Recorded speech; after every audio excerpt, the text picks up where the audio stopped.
And we hand out a bottle of Bitumen to like everyone who dresses up as their favorite dog. Not wanting to raise stress, we have the RCP here who are going to let us know about the injunction. Just get folks, if you're not wanting to raise stress, to step right off the road onto the grassy area. An arm and a leg, and they pawned it off. Yeah, if we can get a really clear distinction of behind the rocks, so we make it really clear as to where folks are. Yeah, and Avery's going to lead us in some songs. Okay, well I'm going to sit on a rock, not behind it. Although you could be my rock. You're my best guy. I can hide behind you.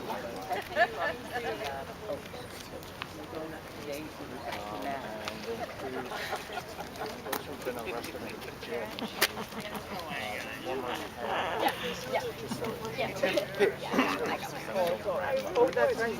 Then we could just like, okay, they're there. Roll chocolate donut this way, and Boston Street that way. Oh, yeah. Oh, hi, Tim. I'm tired.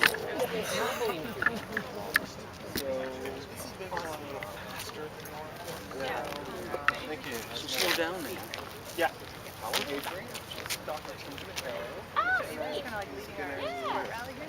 So can Oh, yeah, yeah. juice him and we'll give him I was hoping my Did you get one? Do you want to just go? She's been arrested before. Is and then there's Stephanie's only two women today. Yeah, easy. Not like you're going to. Yeah. Okay. Oh, but. Okay. So there's a whole bunch of Yes, right. promised them interviews with you. So well, I will take you around and introduce you to folks after you get there. Okay.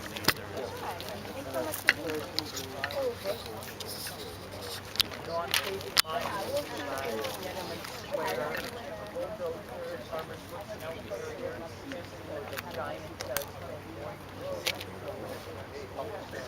All right, folks. So right now we do have the police approaching the line of people who are holding the road. As you all know, and some have spoken to, today is Doctor's Day. So we have the lovely Tim Picaro here with us, who is going to speak as a doctor about some of the health impacts that this pipeline brings and already has. He's a pretty great guy and is pretty much the leading expert on the effects of bitumen. So, we have the lovely Tim for you. Okay.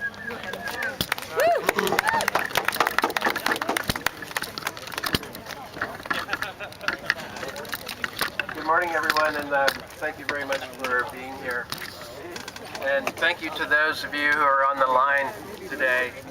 You're the real heroes in this struggle. My name is Tim Picaro. I'm a physician scientist and a professor of health sciences at Simon Fraser University. And I'm a toxicologist with a keen interest in the health effects of climate change. I have a clinical practice in occupational and environmental medicine at Vancouver General, where I specialize in chemically related illness. I'm also an intervener in the flawed National Energy Board process related to the expansion proposal, and the primary author on a report submitted under NOPE and BROPE entitled Major Health Impacts of the Kinder Morgan Trans Mountain Pipeline Expansion, which is what it was called back in the day when it was first proposed.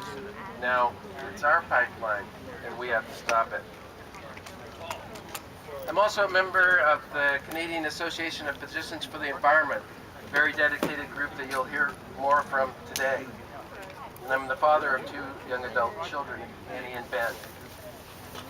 It's their generation that is inheriting our fossil fuel addiction and the climate-driven disasters that are linked to our habit.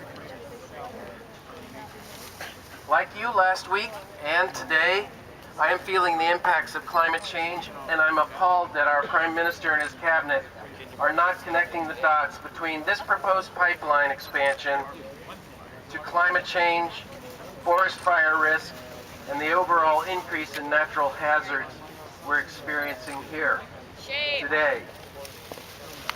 We are smarter than this, Canada.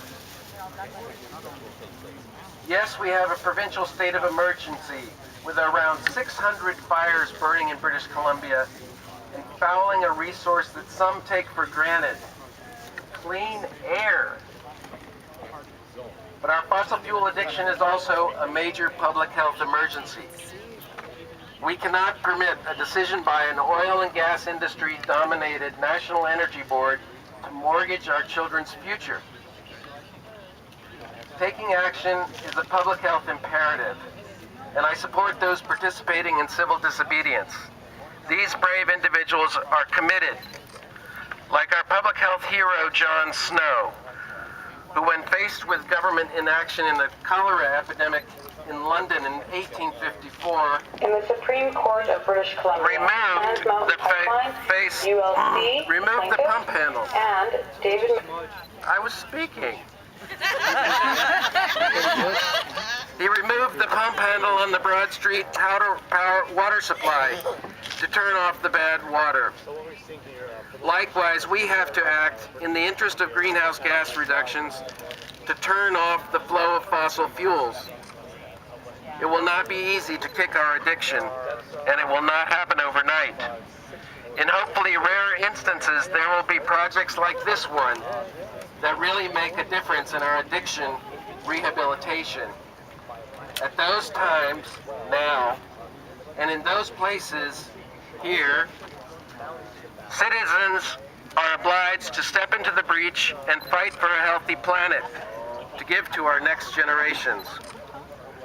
The red suns we see on these smoky mornings are red suns of warning. We are obliged to take heed. There are many ways that this proposed pipeline is a threat to public health, and I started with the most important, what the expansion would mean for climate change and a future of more deadly heat, floods and landslides, fires, drought, famine, and massive displacement of populations around the world. These, of course, will have their accompanying mental health issues.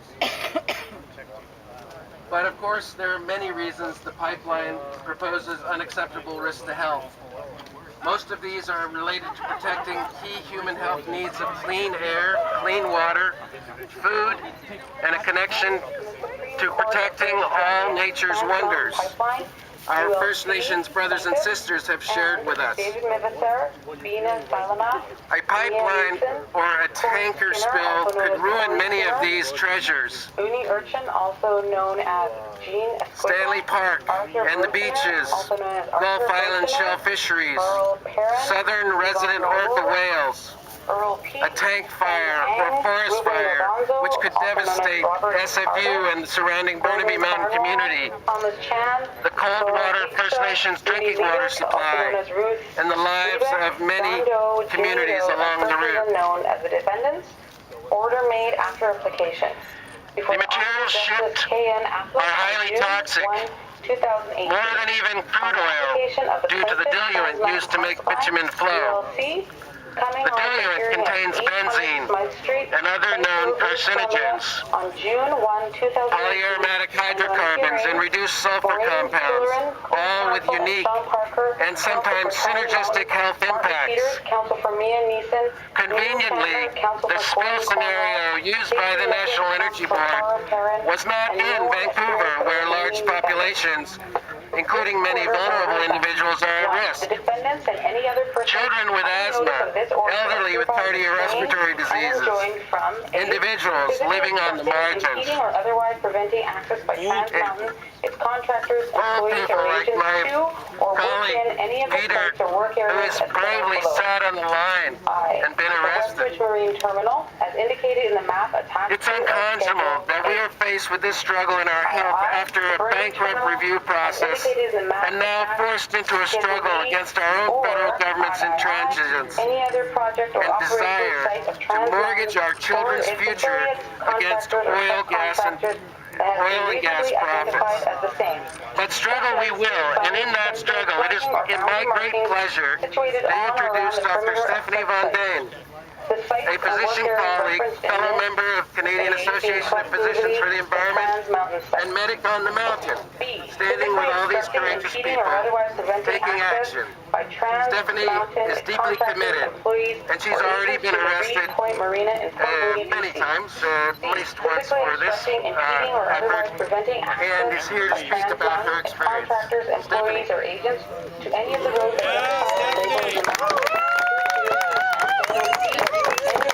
directly or indirectly to any of the Trans Mountain sites or any of the following roads.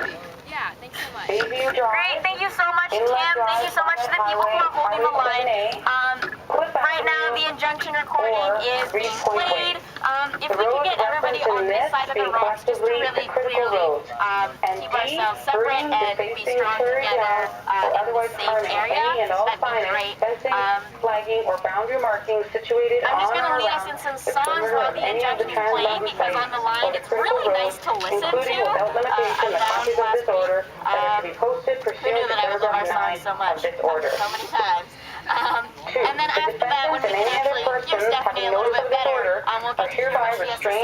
She has been an amazing person in this movement to come out time after time again to provide medical support to our actions. The property line of the Burnaby Terminal, which property line shall be clearly marked and delineated by Trans Mountain, and C, the markings as set out in paragraph 1A III of this order, And I think this megaphone collectively is the buffer good zone. batteries, but that's okay. Without limiting the terms